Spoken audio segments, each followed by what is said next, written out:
ইসলামকে মানতে হবে সবগুলো। ইসলাম সামান্য নামাজ, রোজা, হজ, যাকাত, দান, খয়রাত এইসবের মধ্যেই শুধু ইসলাম সীমাবদ্ধ নয়।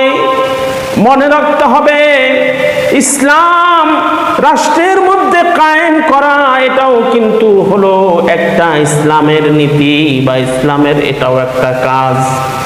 ইসলামের সর্বক্ষেত্রে ইসলামকে প্রতিষ্ঠিত করা এটা মুমিনদের কাজ। ইসলামে রাজনীতি আছে, ইসলামে সব আছে, ইসলামে সব কিছু আছে। আল্লাহ পাক ইসলামের মধ্যেই সব শান্তি রেখেছেন।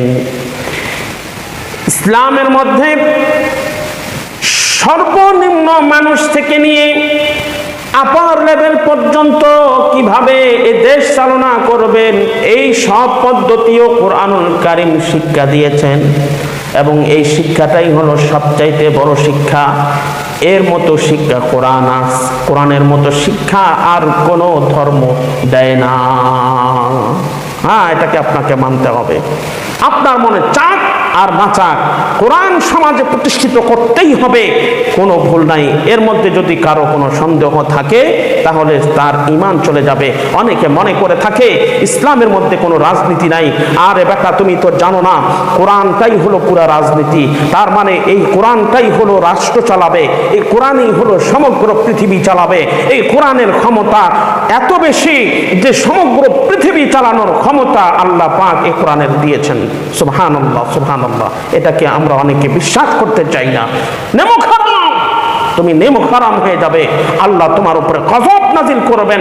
তুমি মুসলমান হয়ে দাবি করো কি করে যে মুসলমান দাবি করো আমি একজন মুসলমান, তোমার নামগুলো খুব সুন্দর, ইসলামিক মাইন্ডে তোমার মা বাবা নাম রেখেছিল, কিন্তু তোমার কার্যকলাপে মনে হয় না যে তুমি একজন মুসলমান। আরে মুসলমান হয়ে কি করে তোমার মুখ থেকে এটা বের হয় যে আমি ইসলামকে ইসলাম হিসাবে মানি, রাষ্ট্রীয় হিসাবে মানি না, বা কোরআন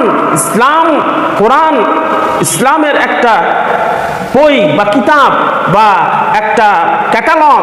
কোরআন হলো মানুষের হেদায়েতের জন্য আল্লাহ পাক বানিয়েছেন।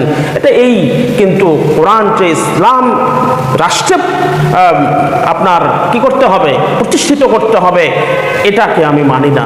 যদি এই ধরনের কোনো কথা কোনো দলীয় লোক বলে বা কেউ ব্যক্তিগতভাবে বলে বা কোনো সমাজে বলে বা কেউ বলে, এরকম ধারণা পোষণ যদি কেউ করে, তাহলে বুঝতে হবে সে মুমিন নয়, সে ঈমানদার নয়, সে মুসলমানে নয়, সে বদ্দিন তার মধ্যে চলে।